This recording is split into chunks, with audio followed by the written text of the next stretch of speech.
Bismillah ar-Rahman ar-Rahim. Assalamu alaikum, everyone. I'm excited to sit in front of you all, and as Brother Human mentioned, I'll be talking about understanding emotions today. All right.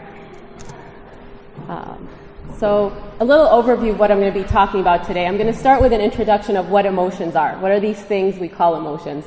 Then I'll break down and talk about some categories of emotion, the process. So how do we come about to experiencing and expressing our emotions? What's the use of emotions? So what are their function in our lives?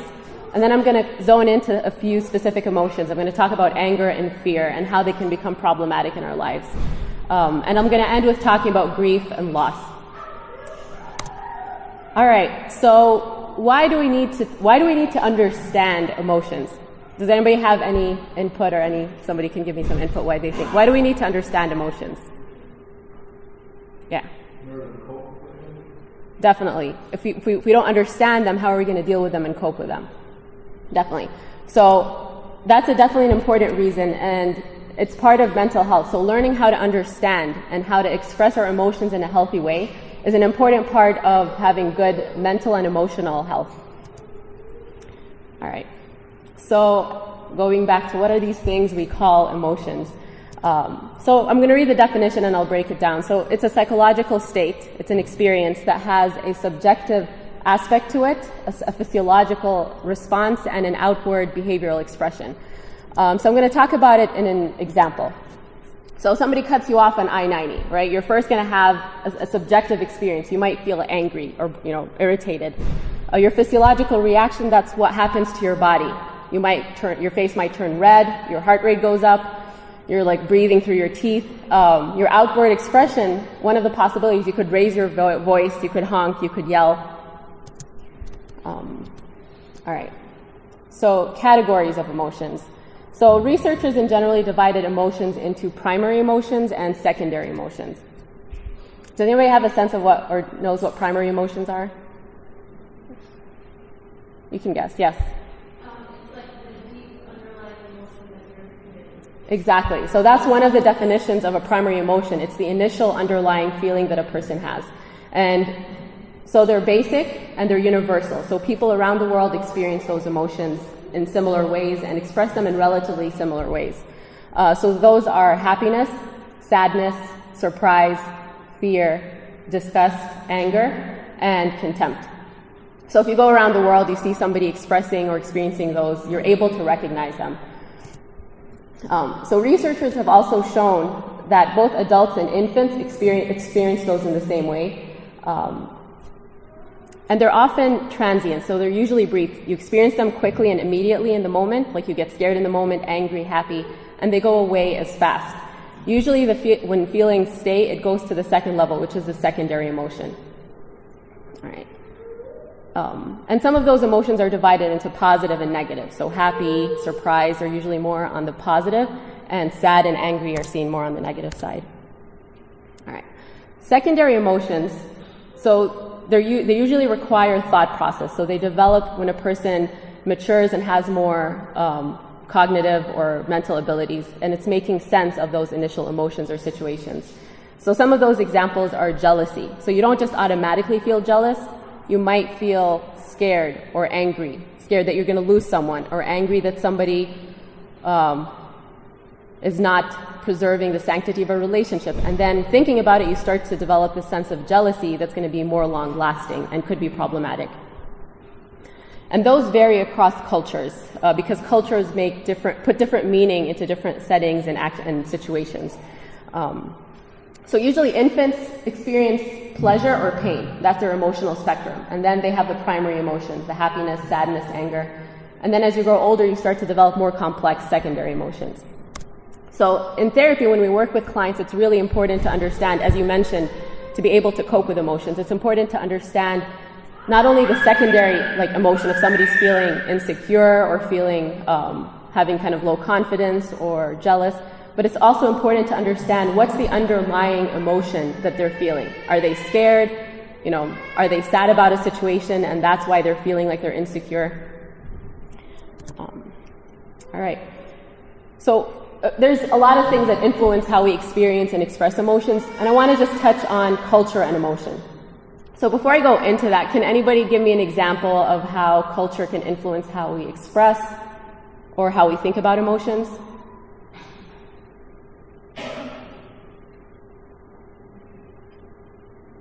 Bashir. Okay. No, I'm kidding. If anybody has an example of how culture can influence how somebody experiences or expresses emotions. Well, culture creates those norms that we use that we identify or make sense of emotion. Definitely. I'm sorry for pointing you out. Like, that's not your name. But yeah, definitely, it puts labels on those feelings and tells us when you feel this way, that means you're happy, that means you're scared. So, of course, we all understand that culture can experience our emotion, and I wanted to give an example. So my dad grew up in a very Bedouin background. He was a shepherd, and it's a very kind of harsh culture, and they would always tell them in Arabic, like, khalik dhib, be a wolf. So your teeth don't show if you smile or you laugh. If your teeth show, there's danger. So my dad always talked about how, like, even if there was something funny, he would hold his face, like, don't laugh, because that's the standard of being a man. And even in the Western culture, like, boys don't cry, right? So we all experience those basic primary emotions, but the way they're expressed and we're allowed to cope with them and label them can differ, like, vastly between cultures. All right. So other factors that influence not only the expression but also experience of emotion, personality. Some people are born with more anxious temperaments. They're more likely to get scared and get alert and feel scared in situations. Some have more positive and calm personalities. So those can influence your tendency to easily react in different situations. Weather is one of them. So you probably hear how some people have seasonal depression. So when we talked about the elements of emotions, one of them was a subjective experience. One was a physiological response. So how your body reacts to different situations. And in the winter, having less sunlight can influence your physiological, the chemicals in your brain, the energy, and that can, in turn, can be interpreted as an experience of sadness. So those are some examples. Are emotions good or bad? I'm going to turn that question back to the audience. What do you guys think? Yes, right? How you express them and how you regulate them. The emotions in them, we always tell this to clients, like feeling sad or feeling scared or anxious or in any situation is not bad. But how do you cope and how do you express that emotion? Because if somebody gets angry about a situation, somebody punches you in your face, you're going to get angry. But you can either choose to punch the person back or you can deal with it in a different way. All right. So emotions not only foster a sense of joy in our lives and add color to our life, they also have other primary and important roles, like they actually have instrumental functions in our life. Is that what I'm talking about here? Let me see. Oh, that's not what I'm talking about here, sorry. So,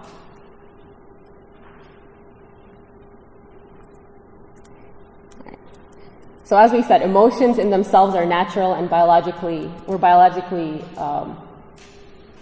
attuned to kind of experiencing certain emotions. But it's usually how do you regulate them and how do we learn how to express them that influences their impact on our life. All right. So I'm going to talk about functioning a little bit like after, but at this point I just want to talk a little bit about how do we come to experience, like what are the two processes of emotions. One is the input, like for us to experience and the information going in and how these emotions are created within us. And then the other part is how do we regulate our emotions, which is the important part that influences our well-being. So I'm just going to briefly talk, there's many theories, but I'm going to just break it down. So the bear represents a trigger, or in this situation, the emotion is fear. So there's danger. Some theories say that you have the physiological reactions first. So you start to sweat, breathe heavy, your heart rate goes up, and then your brain interprets that, oh, like this is happening to my body, that means I'm scared. Some theories say they happen at the same time. The body changes and the feeling of fear happens at the same time. And others, so in some theories they say that you actually have that emotion of fear and your body reacts to it. And why is it important to know this? So sometimes people, especially people who might experience a lot of anxiety and fear, sometimes when you're anxious and scared, your heart rate goes up. But a lot of the time, people sometimes when their heart rate goes up, they automatically think, oh my God, there's something bad that's going to happen. I'm scared. So understanding how the body, your thoughts, and your emotions influence each other is important to just understand and cope with your emotion. Because sometimes people might go to the gym and just their heart rate goes up and they start to think something bad's going to happen. Your body's wired to interpret some of those reactions as, fearful or happy, but it does not always mean that if you have those physiological reactions that they're interpreted as, a negative emotion. The other part is, so you experience it, how do you regulate your emotions? So you don't always choose your emotions, but you can choose your response to it. So I'm not going to address this today, but emotional intelligence is, you might have heard about emotional intelligence, and part of it is how can you learn how to understand your emotion and how to respond to it and not react to it. So reacting is usually a knee-jerk reaction. You feel something and you do something. In emotional intelligence, you're learning to understand what the emotion is and actively choose a response that is appropriate for the situation, for your values. So over and under regulation of emotions is problematic and can cause psychological distress. So before I go into an example of the Prophet, so basically if you're just reacting to everything that's not healthy, you're going to be a mess and a wreck. You're not going to be able to function if you're always scared or stressed. You might not end up leaving your house or doing anything. But also if you're under-regulating it, if you're over-regulating it and suppressing it, that can build up and create an outburst at some point. So I just wanted to give an example of the Prophet and how he regulated some of his emotions. So one of the situations or the examples is time of war, which was a time where there was a lot of fear. So if the Prophet over-regulated it, so if he over-regulated it and stayed in the house and didn't go to face, the enemies, so that would not be healthy. Or if he under-regulated it, like he just went out to meet the enemies without. Actually, that would be, if he over-regulates it and doesn't express it and he just ignores the fear, he might just go out and face the enemies and not think about his safety. But if it's the opposite and he's just letting the fear overwhelm him, he might not leave his house. So the goal is really, how do you balance those two? And in the Prophet's situation, it's acknowledging that there's danger, there's fear, but also how do you create a strategy and plan to meet that goal? And not, I think I deal with it a lot with a lot of my clients especially college students with exams, right? They can be so scared of going to school or their exam that they might not be able to study or concentrate, or they might try to ignore that fear of like, oh my God, I have a big test, and not even study and ignore it. And both of them are problematic. So how can you realize, yes, this is a serious test, it's going to determine a lot of, aspects of my future, but at the same time, I need to study and have faith that I can, part of it is what I do, and I have to prepare, but also have faith that Allah is going to support me in the process too. Some other examples of the Prophet and how, alayhi salatu wassalam, and how he regulated or taught us how to find a balance in expressing our emotions. So the Prophet was known, a lot of the time, some people described him as having a serious face, and a lot of people described him as whenever they met him, he had a smile on his face. So that's an indication of happiness and contentment. But also there were incidents where he was described as that he laughed, at certain situations. And so, but the Prophet also taught not to laugh too much, that it weakens the heart. So it's not about blocking all your emotions completely, not smiling, not laughing, but it's not about also laughing too much where you're disregarding other aspects and experiences in your life. Even with sadness and tears. So we know the story of the Prophet, peace be upon him, when his son died, and in his hadith where he talked about he talked about that his eye, he experienced sadness in his heart and his eyes tear. But at the same time, the other balance of regulating it is he forbade wailing and screaming. So letting the emotion of sadness overtake you where you're not able to function or find that balance. All right. So now I'm going to get to kind of what's the function of emotion. What role do emotions play in our lives? So as I mentioned, they color our lives and experiences. It helps us understand and put meaning into experiences of sadness, but also happiness. So when we have positive experiences, they become happy memories. So some more, primary roles that they play in our life. There's 3 areas that researchers identified. One is intrapersonal. And that basically means intrapersonal, so within ourselves. And we've touched upon them. One of them is survival. So it helps us react quickly to situations that we don't have time to think about. So if somebody behind you grabs your purse or something, you might decide to run or punch the person. So you might immediately react. So it helps us survive in situations of danger. It influences our thoughts. So, I mean, a lot of people who might have tried to convince their parents to do things, you might use emotions to change how your parents think. They might not be convinced with what you're saying, but that emotion of I'm your daughter, I'm your only son, so emotions can influence the thought process. It can motivate future behavior. So if you do something and you enjoy how it feels, like let's say anything, like you study, you do well, that might motivate, and it feels good, so it might motivate you to study again to do well and to have that experience. Interpersonal is between people. So emotions have an important role in our relationships.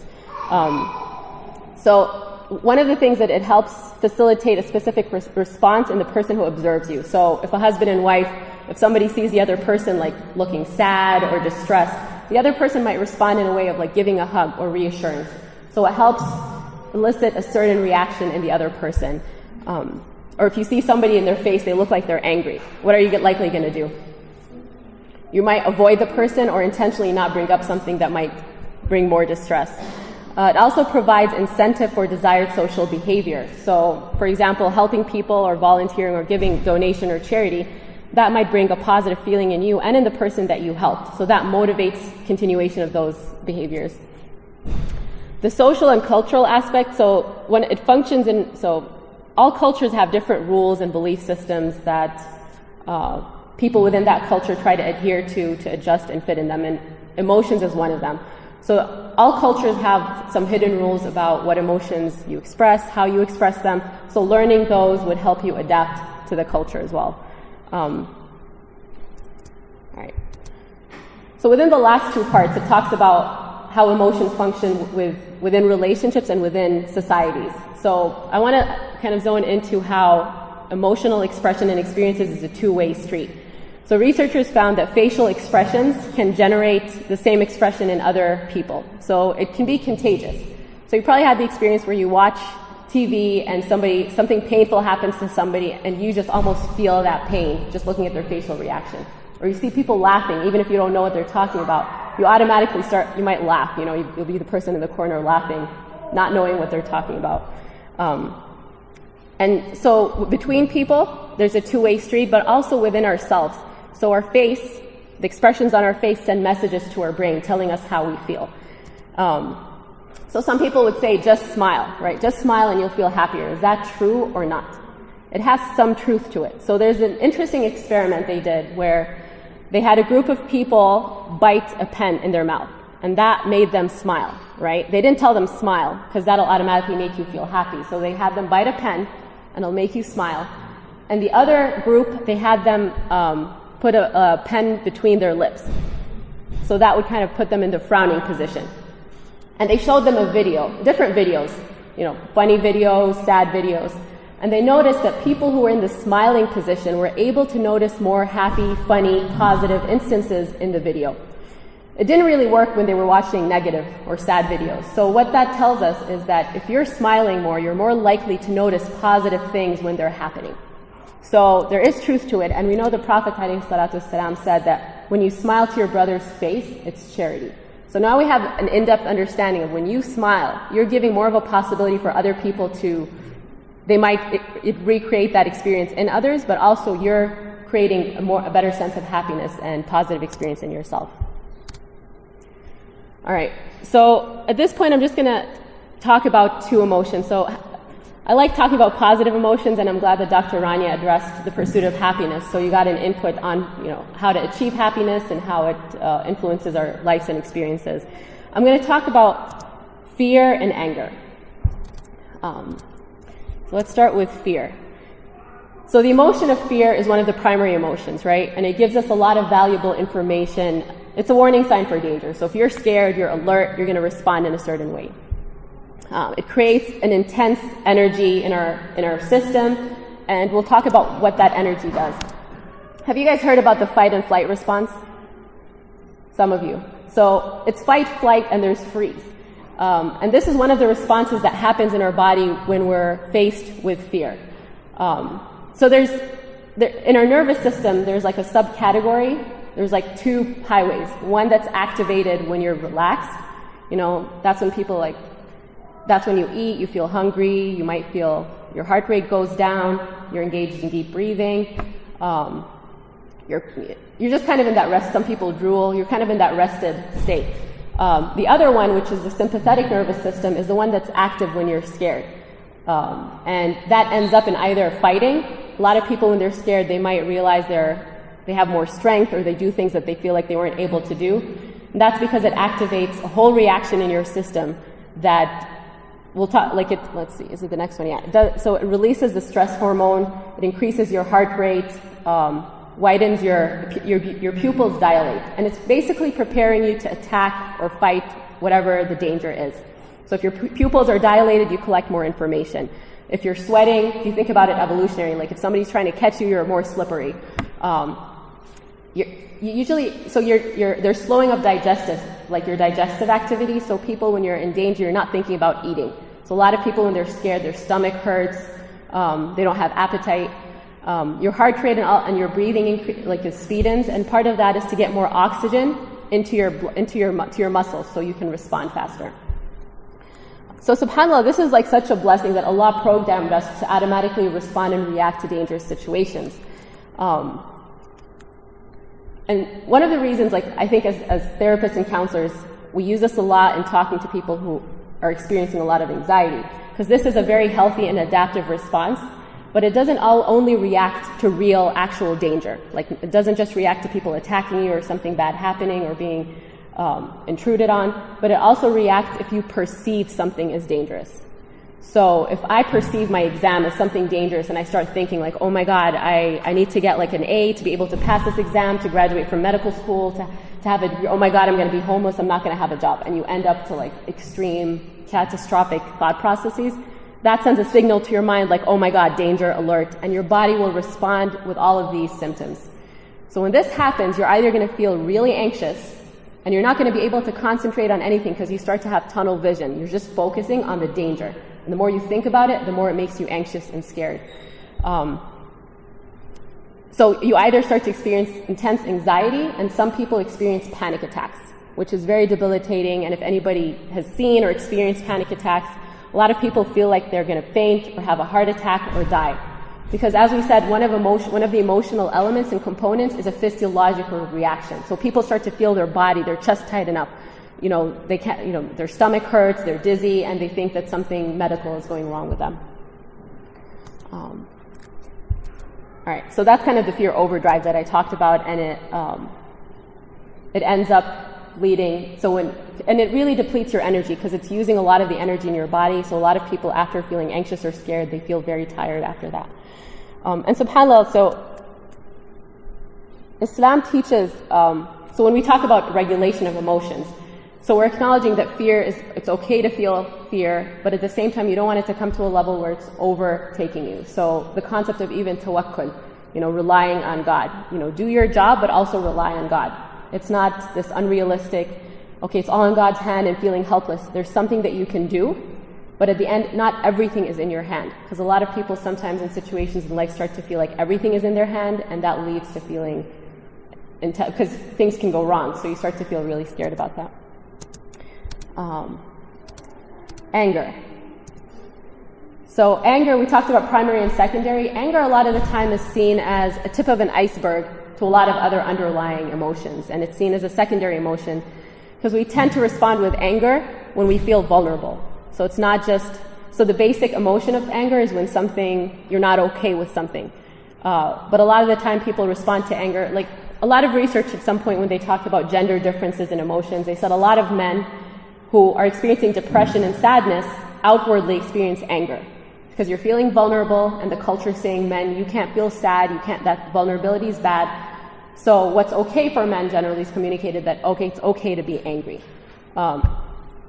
So when there's anger, it's usually, whether it's therapy or whether it's in your life or relationships, when somebody is angry, there's usually something behind it that might be motivating that anger, or the anger might be covering up something. So anger and the brain. Anger is something that can be very problematic in relationships, in life, but also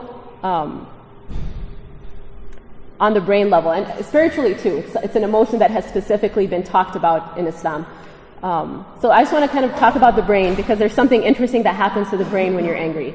So in the image on this side, there's the orange and the yellow part. The orange part is called the amygdala, and that's where fear is formed. The yellow part is the part that's responsible for helping manage and regulate anger. So that's the executive functioning. It tells you, okay, this is a good idea and not a good idea. Let's think through this. So when that orange part, the amygdala and fear, overwhelms that part, it almost shuts down your executive functioning. So a lot of people say stupid things when they're angry, do things they regret. Some people feel like they just can't talk. Like, I'm so angry, I can't even say anything, you know? So that physiologically actually happens.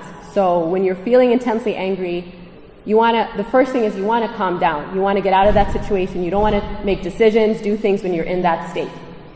And interestingly, this doesn't only happen in anger, but when you have any intense emotion, usually the yellow part, the executive functioning part, your frontal cortex, doesn't function as well as it would otherwise. So sometimes people are so happy, they're like, oh my God, I'm speechless, right? You almost can't find the words, you can't organize your thoughts.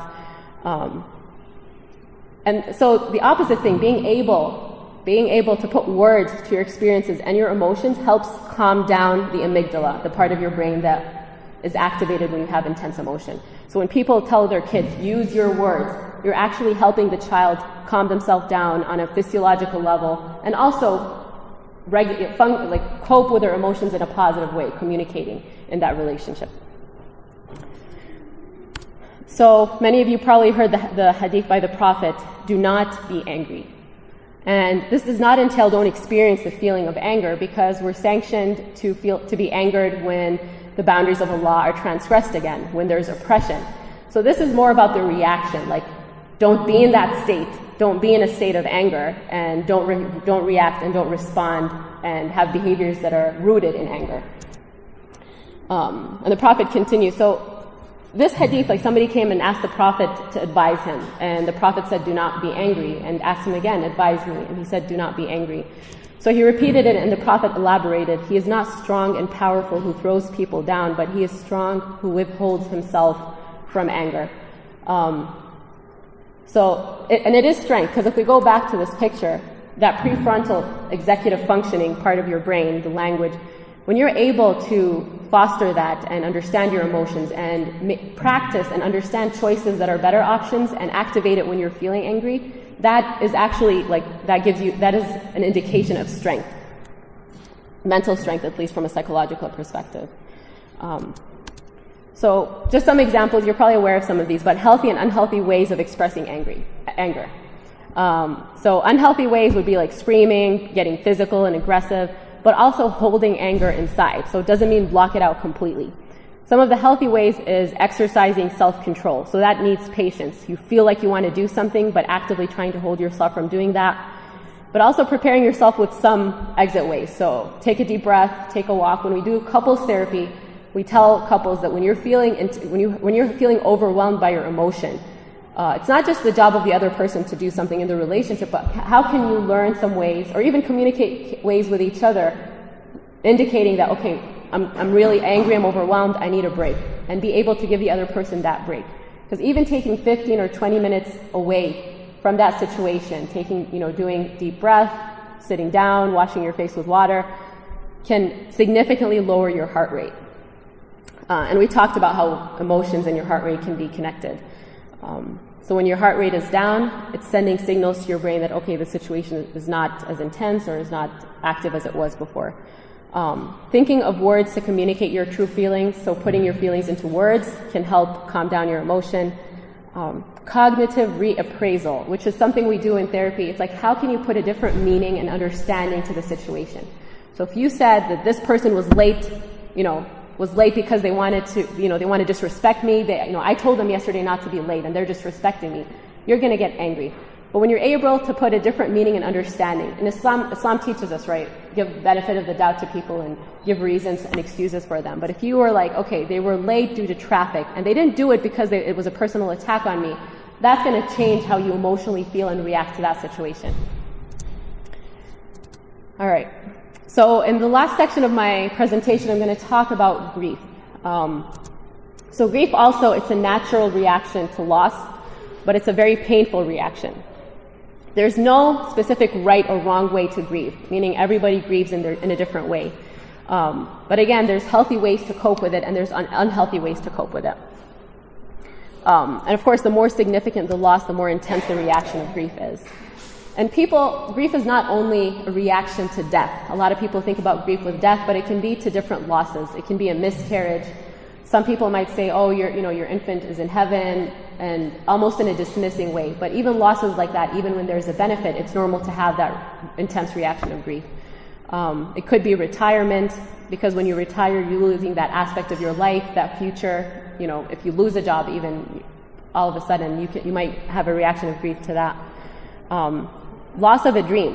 When I work with students, I wasn't a college counselor for a couple of years, so a lot of students experience grief when they're like, my whole dream was to be in this field and that's all I wanted, and they weren't able to get in that for some reason. A lot of the time they're grieving, there's a future that they anticipated, a dream that they had, they lost it, and they're grieving. So how to help them go through that loss and not dismiss it and say, oh, you have all these opportunities, you can just be in another field and it's better. They might need to grieve that in order to establish this new relationship with the new dream that they have. So common signs of grief. I skipped that one. So something we hear a lot about in social media, people talk about the stages of grief. A lot of people go through denial. This can't be happening. No, he didn't die. No, I didn't lose my stocks, or whatever the loss is. Anger is one of the reactions, one of the stages, where somebody might feel angry, like, oh my God, why is this happening to me? Why is God doing this to me? Bargaining, trying to say, if I did this or if I do this, let this go away. Depression, which is what we associate a lot to grief, like that deep sadness. And acceptance. So acceptance doesn't necessarily mean approving of a situation. You might not be okay, still hurt with a situation, but accepting that this is a reality that happened, and in order to move and not to neglect it, but to move forward in your life and function, you need to accept that whatever situation happened. Initially, people thought people go through these stages in order, but the reality is that people sometimes go back and forth. They might go through depression, and then anger, and then acceptance, and then go back to denial. So it's not necessarily in order. And common signs and symptoms of grief are sadness. They're associated to the stages. So what we talked about in terms of anger, sometimes they're fear. What's going to happen to me? What's going to happen to my kids? But also sometimes physical symptoms. So sometimes people don't express things as emotional, but they might have some physical pain, headaches. So as we mentioned, everybody grieves differently. There isn't a specific time. The reason I put this picture, which I give this metaphor to a lot of my clients at times, sometimes I feel like difficult situations can be like a big mountain that you're facing. When you're standing right in front of it, it blocks your horizon. Doesn't mean the sun is not there, there's no light, but it's just blocking your view. Some people, when they don't accept it, they're just going around the mountain. So it's always going to be blocking their vision, blocking their view. But as you start moving away from it, that mountain's never going to go away. It's there. But as you move away from it and cope with it and deal with it in a healthy way, when you look back, it's going to take less of that horizon, And so part of coping healthy is acknowledging that this is a huge loss that happened. There's a part of it that I understand. There's a part of it that's deeper under the ground that I can't experience like you. But at the same time, moving away from it doesn't mean neglecting it or ignoring it. It's just a healthier way of coping with it. And I'll address this in the myths versus facts about grief. So a lot of people say the pain will go away if you ignore it. And the fact is that when you try to ignore it, the pain might keep resurfacing in different ways. So it's important to be strong in the face of loss. A lot of people say that, or in families. And this goes back to culture. Some cultures say, oh no, you're the man, you're the mother, you're the eldest. You need to be strong, and you can't show your emotion. And the reality is that feeling sad, frightened, or even lonely, even as an adult, you might be scared. A lot of people who lose their parents when they're 40 or 50 might have that fear, might even feel frightened in their life. And they're like, why am I scared? But it's normal to have those feelings. And crying is not a sign of weakness in those situations. It's not a sign of weakness in general. And sometimes being able to express your emotion as that person who feels like you need to be the strong one can actually give permission to other people and can acknowledge and validate the fear that they're going through. So I mentioned this story before, but the Prophet's hadith, but I wanted to read it because I think it beautifully talks about validating and acknowledging, expressing emotions. So when his son passed away, he said, "The eyes send their tears and the heart is saddened, but we do not say anything except which pleases our Lord. Indeed, O Ibrahim, we are bereaved by your departure from us." And then he turned to the mountains and said, "O mountain, if you are as sorrowful as I am, you would certainly crumble into pieces." So even acknowledging the emotion, and the Prophet, there was no shame in him crying. It wasn't a sign of weakness. It was a sign that he was a human experiencing a significant loss. Some people say if you don't cry, it means you're not sorry about the loss. And some people point fingers like, oh, they're not crying, they don't care as much. It's a normal response to sadness, but not everybody expresses their sadness through tears. And again, some people think it lasts a year, and the truth is that it never really ends for some people. Some things you don't get over. You don't get over certain losses in your life, but you just learn to better cope with it and accept it. So some of the tasks of grief. So grief itself, as we talked about, emotions have their function.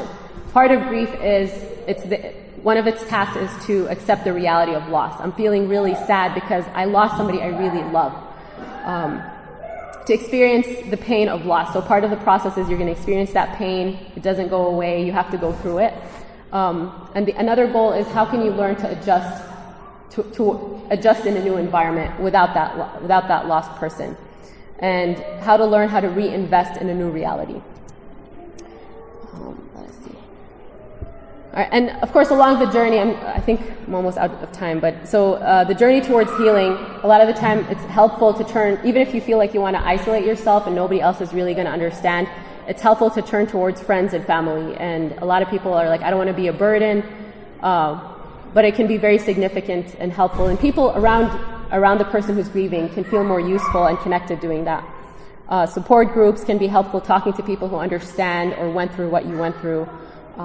And it's important to take care of yourself. A lot of people forget to eat, don't sleep well, but it's important to check in with your physical well-being and try to take care of that. All right. Let's see. So again, as we said, grieving and loss and sadness is a normal experience. However, with time, even if you're experiencing those, it should get less intense. So if it's getting worse and you're not getting better, that's an indication that it might be getting into complicated grief or major depression. And at that point, it's important, whether it's you or refer somebody, to get professional help to be able to deal with it. And so there's a primary and secondary emotion. You're feeling sad, you have fear. But when it comes to the level of depression, there's a lot of thought processes, beliefs that led to a secondary emotion that could be problematic. So lastly in this section, a lot of people wonder if it's helpful to take medication. Of course, you want to ask your professional, but a general rule is that normally it doesn't require or warrant medication, and it could actually complicate or delay grief, because part of the function of grief is that you go through these process and you get to a place of acceptance. And if you're numbing yourself, it's kind of like taking Tylenol when you have an infection. It might temporarily cover the pain, but it's not dealing with the underlying issue. And I wanted to end with this. I was working with somebody who felt a lot of guilt about grieving somebody a loved one that they lost. And they're like, is it because I love them so much? And this hadith came to mind. Sometimes we feel like we shouldn't be attached to worldly things, but love is a natural feeling, and it's important in our experiences. So the Prophet, peace be upon him, after the passing of Sayyidah Khadija, he came across a necklace, and he began to cry. And Sayyidah Aisha saw him and was kind of jealous, kind of telling him that, that God replaced you with somebody better. And the Prophet responded, she believed in me when no one else did. She accepted Islam when people rejected me. And she helped and comforted me when there was no one else to lend me a helping hand. So this is a sign of profound love and commitment. And even years after that, he still shed tears for it. So there's no guilt. It's a normal reaction. And again, I think there's an indication of loving things in this world is not bad in itself. It's understanding where its place is in your life, and as long as it's not a distraction to your faith and your relationship to Allah. So I just wanted to end there, and that is my presentation.